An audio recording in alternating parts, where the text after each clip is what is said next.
Hi everyone, welcome back. And here we are at the end of this journal collaboration.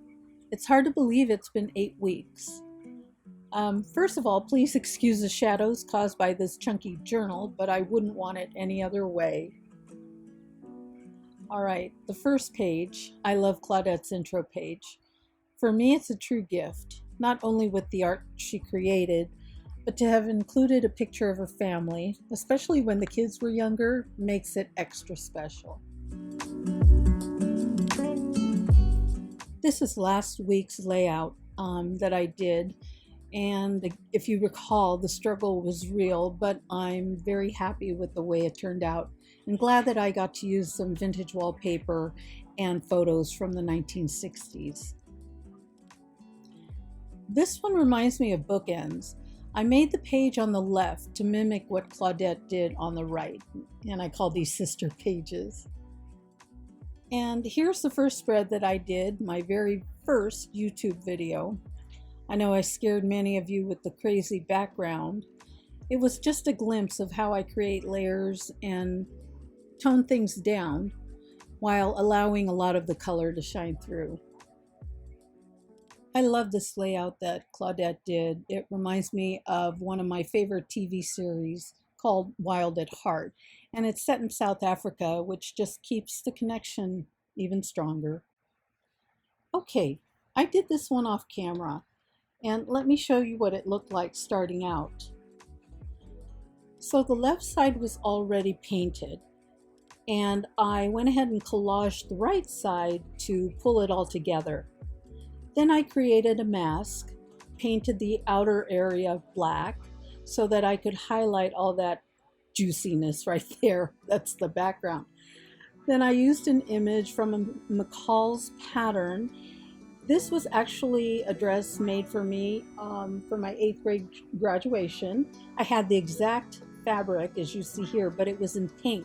So I just scribbled the image with a pink crayon and called it done. Here's another one I did off camera. Warning, I'm on a tag kick lately using a painted scrap, so you might see more of this version. I couldn't resist this little yearbook cutie, and don't you just love her expression?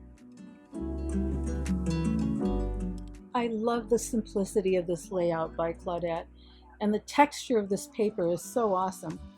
But if you look closely, you'll see there's a lot of detail and movement to explore.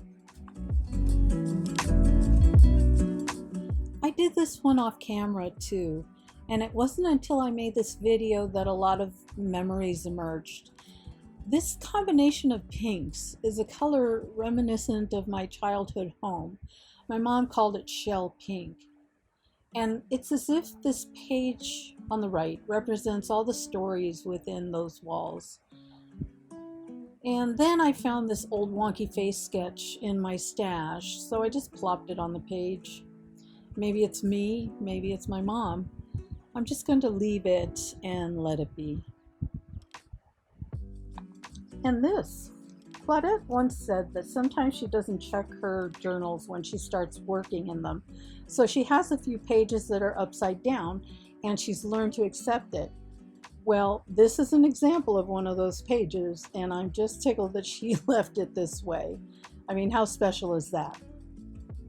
Another page by Claudette. It's really bold, and so is the reminder to challenge myself. It's good advice. And our fearless girl. Now that time has passed, I might just go back and add some doodles or some details, but I still like it as it is. And here's my intuitive page.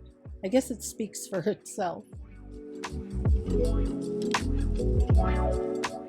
This is another one done by Claudette, and she had sent it to me with only the one caption on the far right that says, "Do things which make you happy."